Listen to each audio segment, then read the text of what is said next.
Now, the Revox A77 was a transistorized tape machine introduced in 1967. It was the first fully transistorized model from Willy Studer's company, and it was a very nice piece of kit. This particular one that I've got here is a model from 1973. And it's a Mark III Revox. This one runs at high speed. This one will do either 7.5 or 15 inches per second. 15 inches per second is very fast, and actually a reel of tape doesn't last very long at all, but the fidelity is much higher. What I'm going to do is I'm going to put a piece of music through it so you can hear the sort of quality that you can get. Now, the reason I have a tape machine in this studio is that sometimes I want to treat a mix that I've done completely digitally on computer and then put it through the Revox to saturate it a bit and just to make it sound a bit older. There's a fashion for this. There's lots and lots of plugins that will do this sort of job that you can strap across the output of Logic or Pro Tools or whatever. I only paid about £150 for this machine. And it was in fully working order. Since then I've bought a new pair of heads for it, and actually they are expensive. If I take this little cover off here, you can see that there are three main blocks. You've got this one, and this one. That's the play head, that's the record head, and this is the erase head. Now, those of you who are not familiar with tape technology, first of all, when you're in record, the tape passes the erase head, the tape going across this way, like that, and then it goes to the record head where the information is stored onto the tape, and then the play head comes afterwards, and that reads the audio. So when you hear the difference in a minute between just the music through the machine and off the play head, there is a slight delay because the tape takes time to get from that head to that head. So I'm going to leave the covers off so that you can see everything working. The light bulb here is a sort of end of tape. It puts the thing into stop mode. When there's no tape there, the light bulb shines onto a sensor which tells the machine to stop. So it's all very, very brute force technology, but extremely good.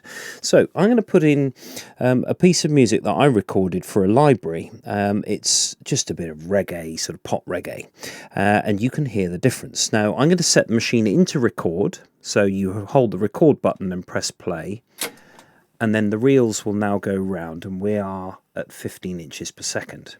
A pair of little meters here will show you what's going into the machine.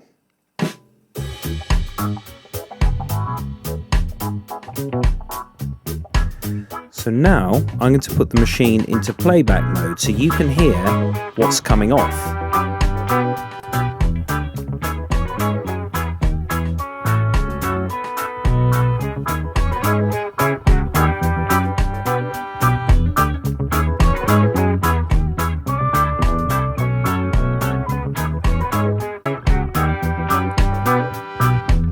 That's coming into the machine. That's coming off it. So what I did there was I ramped the input levels to the tape machine, distorting the tape. So I went a little bit too, draconian on it, but actually you can just make it fizz a little bit, and it just warms up your mixes. It's a really useful bit of kit to have, and it's nice to look at as well, those reels going around. There is something very tactile about tape. So I've got an input control here, which then I can flip to the playback output. So if I go back now, you can hear that sort of rewind sound as the tape is passing close to the head.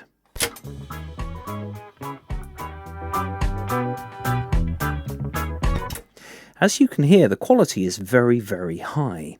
You can actually have this running at 7.5 inches per second as well, but you'll notice a distinct drop in level. So if I switch the machine off, and then I'm going to switch it back to 7.5 inches per second, there we go. And I'm going to try recording the same thing again. I'm just going to bring the input controls a bit lower. So I'll just go back to the beginning of that tune. And this time I'm going to put the thing into record again. But you will hear now a difference between the input and the output. The output will be a little bit fizzy, a little bit noisier, and maybe a little bit less trebly. This could be of use to you, however. So that's the input, and here's the output.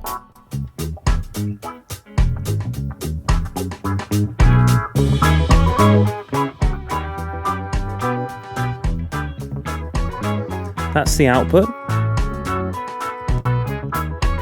And the in. So you can hear a distinct drop in the high frequency content that you're getting, but you might want that. I mean, I recorded a bit of reggae. Maybe I'd want that to sound a bit crunchy. That's where this machine comes in. Now, the tape you can buy reasonably easily. I got this from Thomann Music House in Germany, and I think a reel of tape was about £7 or something. Recording on tape more than once isn't to be advised. If you're doing a project and you need complete clarity on your tape, you do need fresh tape. The reason for that is that this erase head here on the left doesn't completely erase the tape. So if you record something and then record over it, actually a little bit is going to be left on there. So the erase head isn't 100% efficient at erasing that tape. There are tricks you can employ as well. If you have the tape recording and you want to go back and record something over the top, but to leave the original there, you can disconnect the erase head. So you get this, what they used to call sound on sound, where you can record over the top of something. But be aware that there is no undo button on this machine. If you record something, it's done. It's there. You can't undo and think, oh, I didn't want that. The undo function is quite a modern phenomenon, really. So this machine is a 2-track machine. There are 4-track versions on the market, 4 tracks, where you have 2 tracks and then you turn the tape over and you get the other 2 tracks, a bit like the cassette or other things that have pairs of stereo tracks. So this one is a 2-track model, which means that the tape, you get 1/8 of an inch essentially per track. It's actually a little bit less than that because you get fringes on the side of the tape and also a little band in the middle where there's nothing recorded. So it's actually slightly thinner than 1/4 inch. But the more tape width you have, the more level you can store on tape, and therefore the less hiss or noise that you get on the output. That also is a function of the speed that you record at. You just heard 7.5 inches there. You can get 15 inches per second. Most of the machines came in the other 2 speeds, which was 7.5, which was the higher speed, and 3 3/4, which was the slower speed. That really is quite slow. Cassette is 1 7/8. It's another half of that. And, the cassette technology got pretty good with HX Pro, but really, when you're recording something like this and you want to warm a track up that you've done on computer, but you really want to retain that sort of quality, you need to be recording as high a speed as you possibly can. So there it is. There's the Revox. It is literally a recorder. There's no, sort of tone controls or anything on it. It's just a tape recorder. And then this rather smart little metal thing comes up over the heads to hide them. So it's all very beautifully engineered. Lining up one of these things, you have to, all the controls for setting the machine up are on the underside.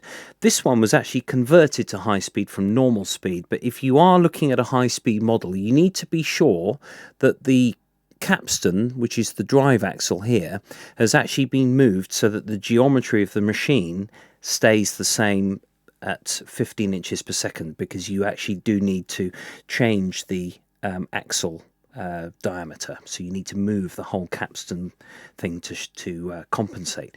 If in doubt, seek professional advice. These machines can be had for, £150, £200. So it's not a big deal if you have to do a bit of work on it.